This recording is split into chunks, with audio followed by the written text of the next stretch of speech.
listeners, and welcome to another episode of Subscription Scaled. I'm your host, Nick Frederick. With me here today is Sai Gupta, who is the CTO and co-founder of WingApp. Sai, thanks for being with us today. Great to be here. Great to be here. Yep.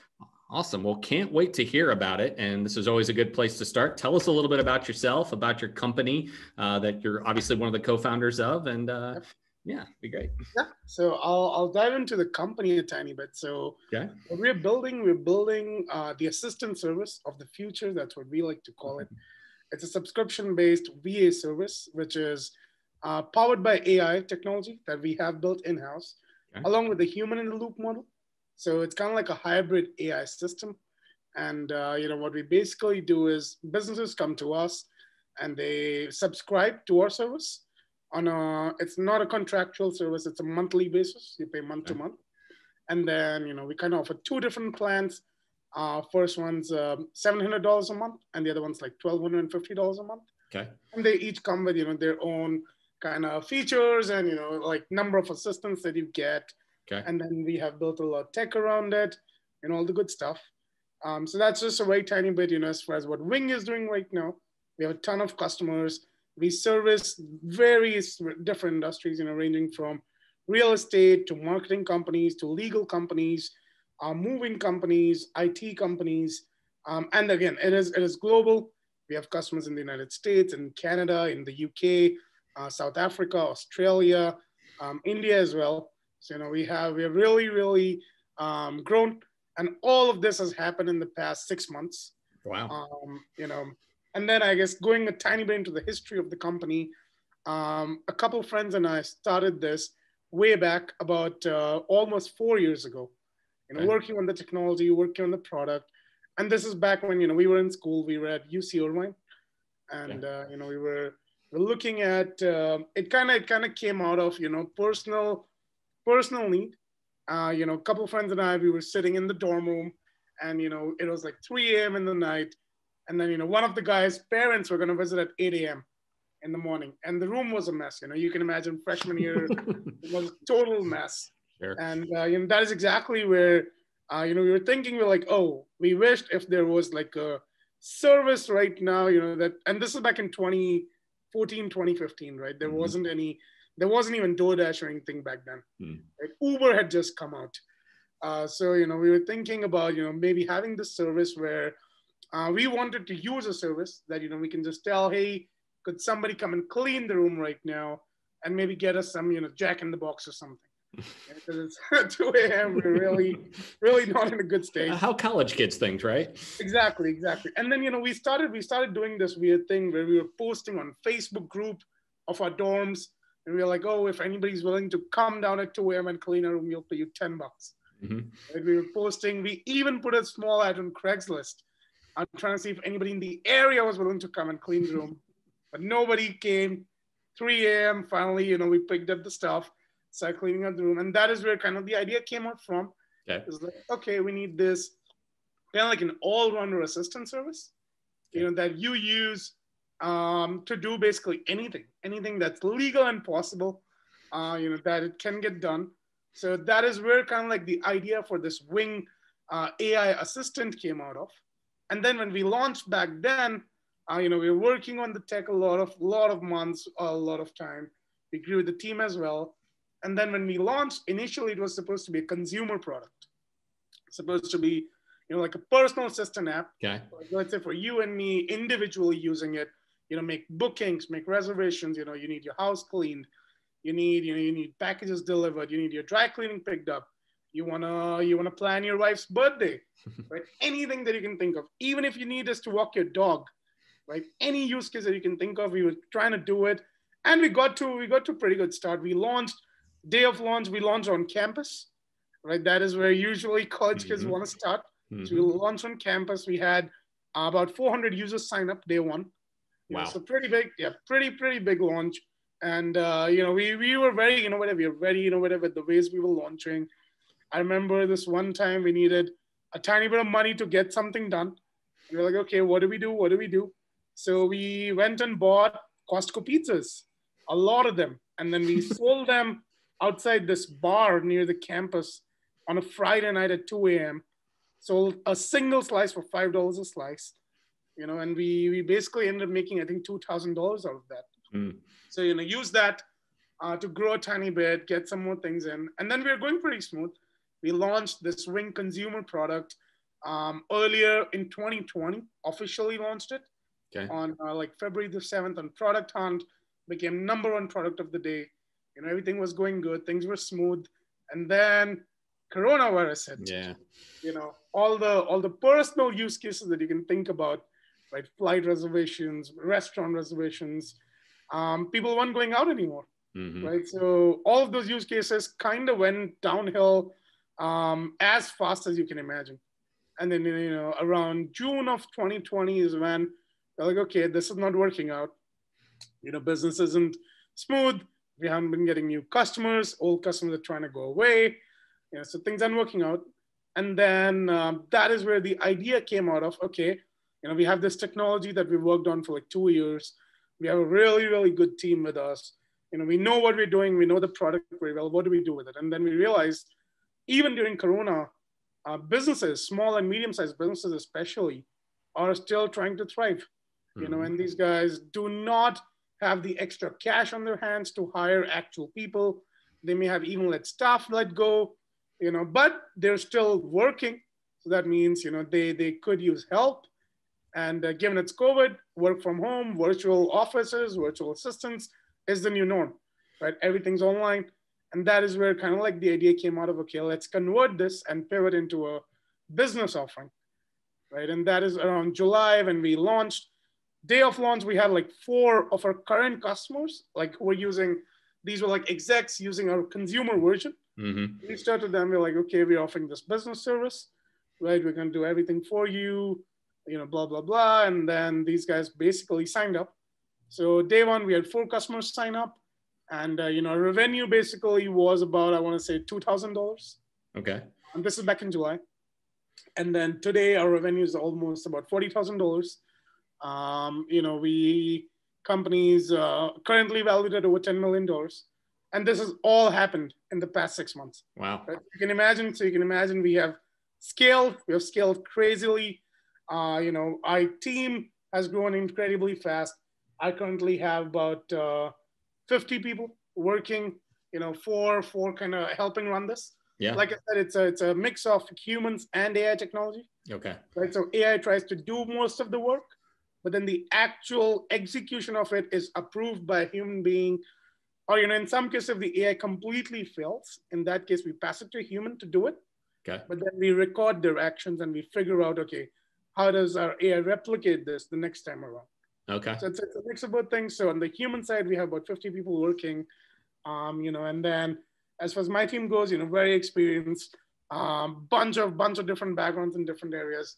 I'll go a tiny bit into myself. Yeah, I have, be great. I'm currently like you mentioned, I'm CTO and co-founder for Wing, and that involves a lot of various weird different things that I do on a day-to-day basis. It can be tech. We're a startup, right? So I get to wear a lot of different hats as well. It can be me actually doing hands-on coding. It can be me supervising an engineering meeting. It can be me helping out in management issues. It can be me talking to customers. If there's any major concerns with any customer, I'm a very kind of people's person. So the company might even push me forward. Like, hey, Sai, can you go resolve this customer's issue? Make them happy. So that role also I take up, and then definitely working with our ops people, creating all the tech for them to interact with our customers, and then definitely I spearhead all the AI efforts at the company, including diversifying it, building it, scaling it as well. Right. So all these good things is what I'm undertaking right now. My background is in computer science as well. Okay. I went to school at UC Irvine, doing my undergrad in computer science. I graduated in 3 years. I was very good at what I did. The top of my class, magna cum laude, everything. That being said, even back then, I was working for Apple. I was designing a system for Barnes and Noble. This all with school. I was pursuing on-campus research, on basically PhD level research, building robots, right? So all that back at campus. And then that is where, kind of like I said, we started this company out, and we're very happy, right? We're growing. We're hoping we'll hit about $1 million in annual revenue this year. So that is very big for us. Yeah. And we're even hoping to reach profitability in a couple of months or so. So that is some explosive growth there. No doubt about it. And interesting to hear about the pivot from kind of a B to C model to a B to kind of small business model. So what were the market factors? Obviously COVID was a big one, but were there any other factors at play there when you saw, all right, we need to kind of pivot this model a little bit? 100%. So I think while we were discussing and talking about all these things, right, there were a couple major factors that we were looking at. First, we definitely wanted to not reinvent the wheel in a sense. We want to use our current technology that we had built, right, which was this AI service that was capable of integrating with tons of different systems, that was capable of getting tasks done. So we definitely want to reuse it. And then we also kind of went out, like I said, our first customers were our current customers who were using the consumer version. We went out to them and we were chatting with them, what would you guys pay for, right? And how much would you guys be willing to pay for something that, and one of our first customers, a very big moving company in LA, they do interstate movings and things like that. That is the guy that mentioned, he's like, yeah, if you guys offered kind of like a business service, I love you guys as a consumer platform, but if you guys were able to help me with my business services, even small things like these guys have like, let's say, trucks going from LA to Texas, right? And they need like hotel or motel reservations for the drivers along the way because it's a 3-day drive. Even those small things, he said, since COVID, I had to let my ops manager go, I had to let this person go, so all of it is on the CEO to do. And that is kind of like definitely where the motivation came out from. Well, okay, we basically told him on that call, yeah, we can do it. We can definitely make it happen. Yeah. And I remember, over the 4th of July weekend is when we moved everything over from this B2C to B2B space, like you said. And then I guess the other, like I said, my team's very experienced that way. So it wasn't off of just a whim. We definitely did some market research there. We went off of two different kind of strategies. One of them was, okay, how do we, who all are currently in this market, right, offering this service? That was one factor. And then we also wanted to see, okay, there are these competitors right now, or I guess potential competitors. What are they doing and how do we make it better at a cheaper price point, right? So those were the two major factors. We looked at some big companies in this space. We looked at their revenue models. We looked at what they're doing, how fast they grew. And then we realized that, okay, there is no market leader out there right now, right? There's companies out there in this space. And trust me, these companies, a couple of these companies are making over $500 million in yearly revenue, doing similar work. And, they charge their customers a lot of money. It's kind of like they charge on a per task basis. Okay. They have, minimum hourlies, right? You have to contract them for 3 years. It's kind of like, I guess, how we like to say, what if Netflix started charging you by the minute, right, while you're watching it. And that's the model that, we thought is the reason that these guys haven't been able to capture the entire market is because, SMB owners, they are not interested in paying by the hour or by the day, right? They want this all-inclusive package where they pay a certain amount a month and then they can use it unlimited in a sense. Yep. So that was a major differing factor that we came down in. Okay, we're going to offer this unlimited service, right? That's capable of doing anything. You pay a fixed monthly subscription price, right? And then we basically went down on it. And, as we've seen, we've already, I won't name them, but we've already converted a lot of customers from our biggest competitor right now. We have something right there. Yeah, we have testimonials from these customers telling us, you guys saved me. These guys are charging me like $100 a day to get to even make a flight booking done. Yeah. Right. So that's why I think we've had a lot of traction. We've grown so much. Our revenues have definitely off the charts. If we take out December, because December is slower in terms of sailing, our numbers are definitely exponential. And definitely, I think one small thing that I missed out, I think a big push to all of this has been, so we got into Berkeley Skydeck, which is, the country's one of the best accelerator programs that you can be a part of. Okay. And then that is where, we got like $100K from them investment. We got a huge network of advisors and everything. And then, that was definitely a big push for us as well. That happened early in 2020 as well. So definitely all these factors. And then the advisors kind of telling us, okay, you should go to a B2B space. That's what's driving right now. It was a bunch of these factors. I'd say put in a bag, mix it up. And then that is where we came out with, okay, Wing for Business. We're going to go with it. And then, now we're definitely, getting into the weeds of, okay, we want to become this one-stop shop. We want to become this platform for small and medium-sized companies where they can come and they can pretty much run their business using us in terms of assistance, in terms of receptionist services, in terms of design services. You need taxing done, you need accounting done, you come to us. You need legal done, you come to us, right? And then we are making partners with other companies in this space. Okay. We have partners, we have design partners. They give us their plans, we mark it up a tiny bit, and then we can offer it to our customers, things like that. So we're doing a bunch of things, and it's working out very well. We just did another product launch yesterday, which was our receptionist services. Okay. Right? Businesses now are like, okay, I'm a business owner, I'm the sole proprietor, CEO, or whoever. Even a phone call coming in asking me for my hours of operation, I have to answer it myself. Mm-hmm. And which is unproductive. It takes away what they might want to focus on. So we're trying to take away things from their plate, and it's been working out well. It's been working out very well. So goal is to keep growing, reach our customer base of over 500 clients this year.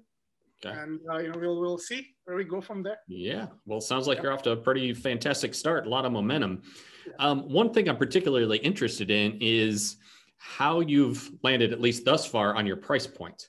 In the subscription space, $700 monthly recurring and or $1,250 for I think you said the upgraded product. Those are pretty high price points, right? So you're targeting a pretty segmented market there. So number one, tell me how you've gotten to the price that you're at, especially when you're offering pretty much unlimited use on the back end, right? I'm sure you're trying to find the right mix there of, some people are going to use this a whole lot and others are going to use it less, right? So you want to find something that meets in the middle there. And, is that something you're looking to evaluate over time, or no, we want to really get out in the market for, 2 years at this price point before we make any changes? Definitely. So, I guess, running this, and even having worked at different places, I would say pricing is always tricky, especially, when you're doing a subscription model, because, you don't want to upcharge anybody. You don't want to rip somebody off. Right. And you also want to make sure, that you're charging enough that covers your costs and makes them value you as well. Yeah. Right. You don't want to be like that service that keeps charging you like, X dollars a month, and you don't even care to use it anymore. You're not even going to tell your bank to stop them from charging you. So we definitely want to be relevant that way. So, our price point pretty much, and again, this was a very, very detailed and torturous conversation that we I'm had, sure. How to set that up. But then I think it was mostly going off of, okay, how much would a small and medium-sized business owner be willing to pay? And given, that ties into, okay, usually if you hire, and this is something we use in our pitch as well, if you were to hire a college student or a grad, doing these, and again, at Wing, we promise we'll do anything that's not specialized skilled, okay. Right? If you tell us to design Photoshop for you, we won't do it. But if you tell us, hey, can you send out these emails? Can you do these data entry work? Can you get some stuff bought for me? Can you buy a cake for an employee's birthday? Right? Or any usual administrative low skill tasks that, any Joe could do basically. Yeah. Those are what Wing promises. And that being said, if you hired somebody who was like a college student as an intern or something, paying the minimum wage, you would be out of at least $2,000 a month. Sure. And getting them to work for you full time, that's 8 hours a day, 5 days a week. So we definitely wanted to stay below that, as we want to use that as kind of like a pitch point. Right. That this is exactly where we're coming in. We're offering you professional service. We're offering you trained people along with this AI, I guess, element to it. And then, we also have account managers who are kind of helping sure project managing your work, right? Making sure you get your deliverables on time, all these things. But we want to stay below that $2,000 mark. And then, like you said, definitely, it's a subscription model, even charging $700 a month.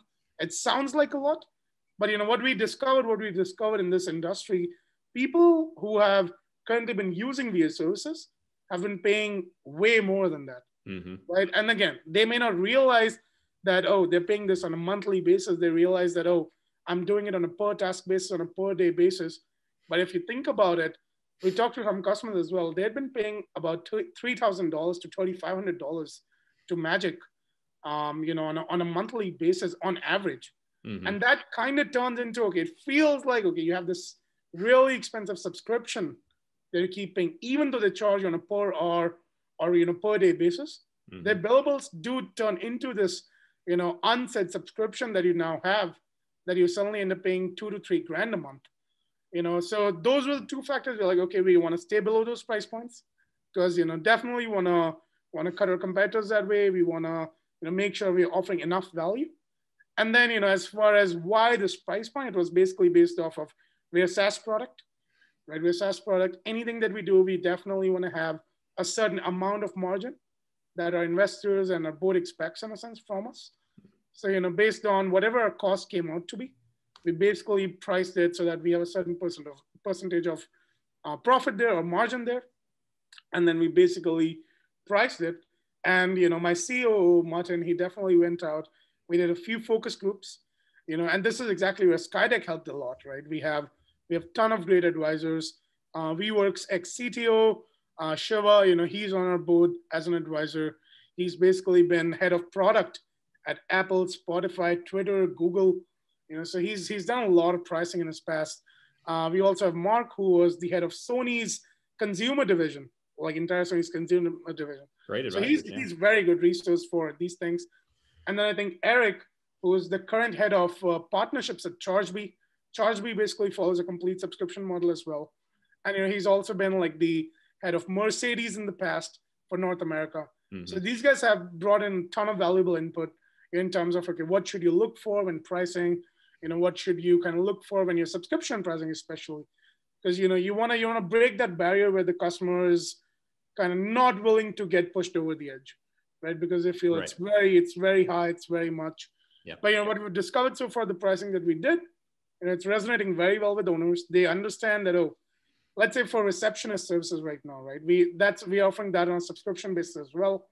If you were to hire a receptionist at your office to just pick up phone calls and answer them, you would be paying at least $30,000 to $35,000 a year to get that person in the door to do this for you. And that I'm talking on the lower end, right? If you're actually in a city, if you're actually in a place like LA or something, you'd be shelling out like $50,000 at least to get this person per year to do this for you. And we are offering, and again, we do use a lot of AI to take over our ops costs a tiny bit. Sure. So that way, right now we're offering unlimited phone calls. We will answer for you at only I believe $1,000 a month. Like we'll answer as many phone calls coming in for you. And this again, all powered with AI service. We make it very human-like. You cannot tell if it's AI or human. So these are some things that we're using. But your pricing, as far as right now, it's going very well. We're actually thinking about increasing it a tiny bit. Okay. So I guess if anybody's listening this and you want to sign up, now's the time. Get in now. Yeah. Yeah. Well, I mean, certainly makes sense when you've talked about the market analysis and looking at competitors who are charging 2, 3, 4 times as much. That's certainly going to be an easy sell to those existing bases. What do you think about, though, the consumers who maybe have never used this sort of thing and other real small business owners who might be saying, look, this sounds very interesting. I love the idea of having somebody kind of as an extension that can do these tasks for me, but I don't think I'm going to use them more than 3 to 5 times a week. You talked about wanting to keep pricing simple, unlimited for a set price point per month. But when you talk about, okay, you want to blow the doors off this thing and get a lot of new customers in the door, are you considering, those sort of kind of different tiers? 100%. So you actually bring up a pretty interesting point. So what we've seen is, talking to, I think my sales team currently talks to about 20 different businesses every day, right? We have meetings set up, we reach out to them. We do a lot of Google ads and things too, I guess, get them interested into it. But what we've seen as business owners, and again, this is a blanket over, I've been in over, I would say 200 meetings with these business owners, right? Trying to sell them the product. What I've seen, and this is something we changed recently as well, what we've seen is these guys are very okay with the price point, right? They're like, okay, we can afford to pay that, as an SMB owner, definitely. And these are usually companies that have, between 5 and 25 employees, right? These are, we even go after individual owner types, and then we can even, if they're looking for smaller coverage hours, if they're looking for lesser service, we can definitely create this custom tiered plans for them. Just because right now, right, we're trying to grow as well. So we do not say no to revenue coming in. But, but the major thing that we've seen is these guys are very willing to pay for it. But the one thing that they, like you said, they don't understand how to best use it, right? So that's a major concern. And that, trust me, happens with a lot of subscriptions, right? You get it, you're paying for it for a few months, and then you realize, especially if it's a small amount, you realize, oh, I haven't even used it. Right. And, a similar thing, I just canceled my DocuSign subscription yesterday. I'm like, okay, I haven't used this in 4 months, right? I'm paying like $20 a month for it. So similarly, these guys are willing to pay the price point because, when we pitch it, we tell them, okay, this is how much you're going to save if you use Wing versus hiring somebody, right? And it makes natural sense to them. Okay, I'm interested. I like it. I like the price as well, but I don't get it, right? How can you help me kind of, some people don't even know if they want a VA service. They're like, okay, I need help, right? I need help to do something, but I don't know what it is. I don't know how to get it done. I don't even know, what I'm looking for at this point now. Yeah. I came to your side, you guys talked to me. I like what I hear, but my business is kind of doing this, and I don't even know how to give you things to do from that because it's so kind of intermingled in a sense, right? So this was a very interesting problem. And we actually had some churn over this as well. Businesses came in, they signed up, very excited. They're like, I'm going to get the pro plan. I'm going to pay you $1,250. Here, take my money, give me the service. And then we realized 30 days into it, they haven't used it a lot, right? They have paid for it. And then as soon as the second subscription goes in, we get an email saying, hey, can you refund that money and cancel my subscription? Because we haven't seen enough value out of it. Yeah. And, we realize, it's not just about selling, but we actually need to activate these customers into using this. Right. And like you said, right, businesses who have been using VA services, very comfortable, right? That is actually where our major current customer base is. But we realize, right, we wanna turn on new customers and new businesses as well who haven't used something like this in the past. Yeah. And that is where we are bringing in the concept of experts. So, given our Skydeck connections and given, we have been featured in almost everything you can think of, including Forbes as well. We get a ton of good people trying to work for us. And again, the major group that I'm talking about, these are MBAs, right? These are current people who are doing MBAs at like the top universities in the world. We have people from Stanford, from Berkeley, from MIT, even our UCI campus, right? These are people who are currently in their second year of MBAs. They have few years of experience under the belt working for actual companies in the industry. And these are people who are really, who were, I guess, trying to intern with us.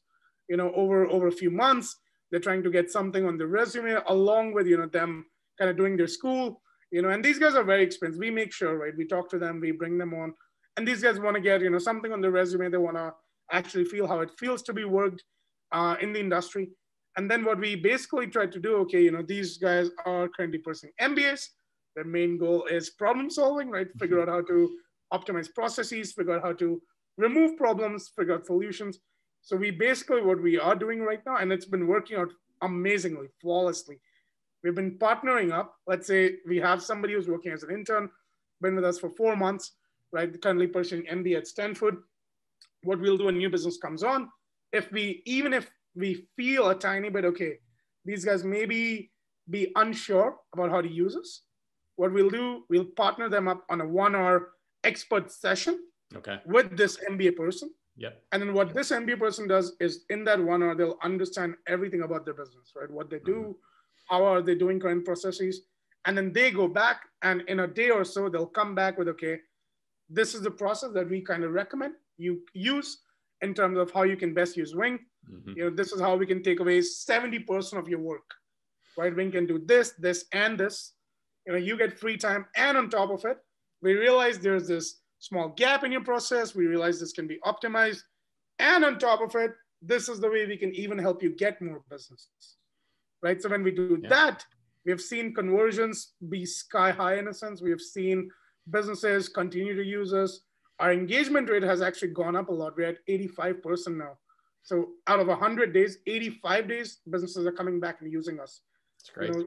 On recurring tasks, on new tasks, they're adding new users to it, and even word of mouth has flown up, right? We have a lot of real estate companies right now. We have a lot of real estate agents right now, right? Imagine if you're a real estate agent, you're doing so many things. You're talking to clients, you're sending emails, you're getting in lease agreements, everything. And if you're an individual person running this, we've seen Wing has done wonders for them, right? Wing has come in and taken up everything other than them just talking to clients, right? So they have really, really recommended us. We've got a ton of people in through recommendations. Anybody who's converted over from our competitors, they have spread the good word, right? That, oh, I saved myself. So, things like that. But that being said, I think we are still continuing to work on customer education. Is never easy, right? Telling them how to use you. I think that's the trickiest part, for service. And that was the same thing when we had the consumer version. People got it and then they're like, okay, I have it. I feel good. What now, right? What do I do with it? So that way, we're trying to enable these people to use them. And again, if we see somebody hasn't come back to use us in 2 days, 3 days, we have a lot of tech systems and analytics going on. We will reach out to them. We will just be like, hey, in the morning, whatever your to-do list is today, just click a photo and send it to us. Yeah, we're here. Use us. Right. Yeah. Well, it's interesting. And I was talking about just the other day, I've been in subscriptions long enough to be back in the days of, in subscriptions, you kind of wanted to set it and forget it, right? It was get the person enrolled and then kind of hope that they don't use the product as much. And I'm happy to now be in an era of subscriptions that's been turned on its head there. And it's all about engagement, right? Continue to demonstrate value, continue to get your customers engaged in your product and have them wanting to come back for more, right? And it sounds like, your business is kind of predicated on, engaging with our product. Use us, reach out. And so that's pretty fantastic. And it's great to hear that you guys are even being proactive about it, looking for those that maybe aren't as engaged and getting in front of them too. 100%. And I would even say one of our major goals that we strive for is we want you to upgrade your plan, right? We want to deliver you such a good service because, we're not, I know, right? When we ran the consumer version, like you said, right? It was a very lower price point. It was like $20 a month to use it. Because it was full AI. There was no humans involved. It was full AI. And at that point, we realized that, okay, some subscribers who don't use this, it's actually not bad, right? Because they're just going to keep paying for it on a monthly basis. Right. But yeah, when you're paying $700 a month or $1,250 a month, we realize if it's not this month, next month, you're going to realize it. You're going to come back and cancel it. Yep. Right. If that's the price point. And especially you're a small business owner. You're not a billionaire out there who doesn't care.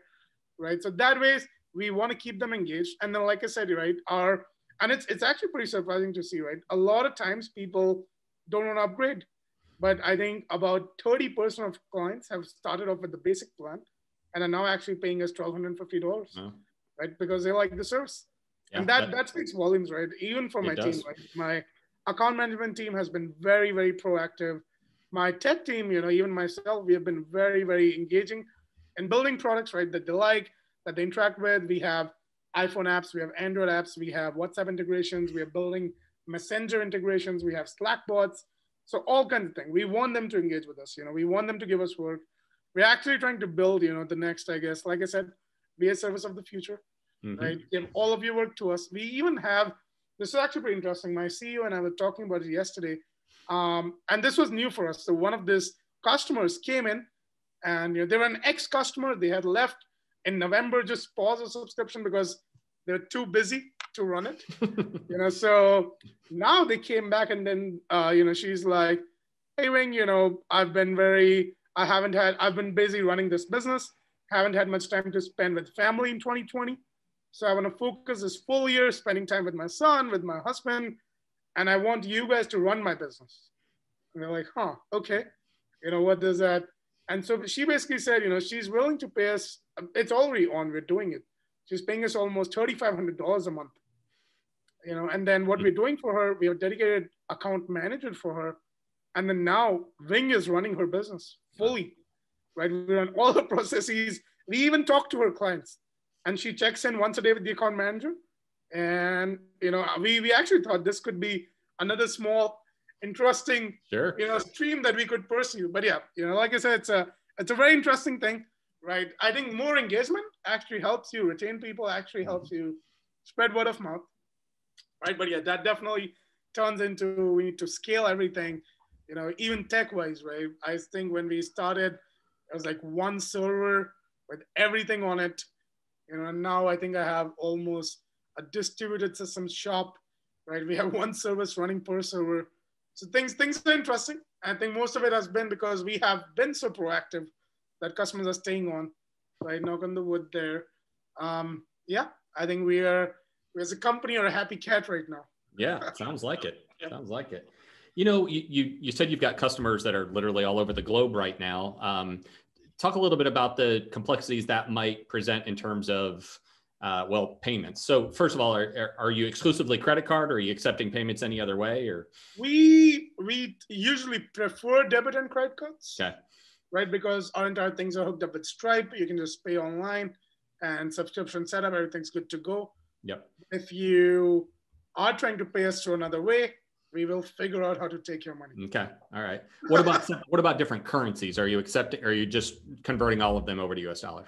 So we work in USD, but yeah, for every country we have a kind of like a local price plan. Yeah.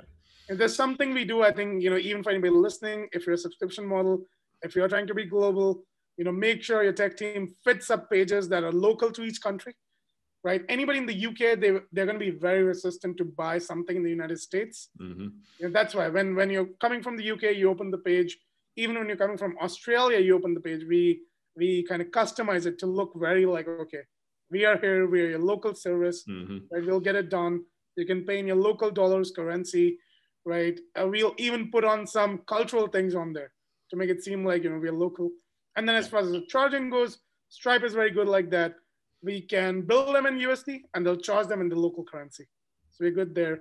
We haven't had anybody trying to pay us using a different route who's abroad. We have had some people try to pay us through bank transfers. And we know a couple individual people, right, are using us, maybe paying us like $400 a month, use us 4 hours a day. They have even tried to pay us using PayPal and Venmo. Mm-hmm. So we are accepting it right now. We talked to our investors. They were like, don't say no, take the money. Right. So we were like, okay, we'll take Dallas. Yep. Yeah. So, we haven't seen a major issue currency-wise. We have a lot of Canadian customers, though. A lot of Canadian customers. Interesting. Have you seen, the COVID and, the combination of COVID and a higher price point, have you seen issues with collections, and are you recycling transactions? I would say we haven't seen... We've definitely been in situations where customers have kind of asked us, let's say we're doing something for a customer, right? And they suddenly start giving us way more work than we can do, kind of getting to the, abusive territory almost. Yeah. Here, you do this and this and this and this, right? So at that point, we have tried reaching out to them, be like, hey, if you need us to do all this, you're going to have to upgrade, you're going to have to add another resource or whatever. Sure. At those points, we have seen people churn, right? We have seen people churn. We even, we're a company, we even run into scenarios almost every day where, a billing of a card failed, right? A subscription billing failed. Yep. The card on file did not go through, or they blocked it. So we had those scenarios, but I'd say it's not prevailing. It's not stopping us. And, in most of the cases, we haven't been in a situation where we haven't gotten paid for work we did. Right? There's definitely been a couple of scenarios where, mess ups happened and we have lost like $500 or something, but nothing major right now. As far as that goes, customers have been very well paying. Plus, terms of service, we work with Wilson Sonsini. So legal went into very deep into, okay, you have to pay us if you use us, but, we are very customer friendly company, right? We are very, very user friendly. If you drop us an email, we will be on it in 10 minutes. Even if you're paying for us and you absolutely hate us, we will give you your money back, right? So we want to work with you, right? We're not here to take your money and rip you off and, leave you out to dry. We're here to stay. And, but honestly, if anybody reaches out to us saying, hey, I've had this issue, we will discount you for the next 2 weeks. We'll give you 2 weeks for free and have you just use the service. We'll fix up things on our end, right? Because we want to retain you. something our investors have been focusing on, especially in the subscription space, is our LTV, right? So, and average contract value. So those are things we definitely value a lot. Yep. And, I think it all comes from being a good company. We're not like, oh, in case you messed up, we don't care. Our terms of service tell us not to give you back. Mm-hmm. We do pay you back that way. So yeah, but not major issues. We had issues in the past where it was like, oh, subscriptions not billed, this and that. But now we've gone on to automated sign-up forms online. Mm-hmm. So if you're trying to sign up, you can talk to sales definitely, but you can even just go online, sign up, put your card in, and go through with it. So we're initially not having the paywall up there, and people just coming in, using for a week or something, and leaving. But now with the paywall there, I think we have gotten things under control. Yeah.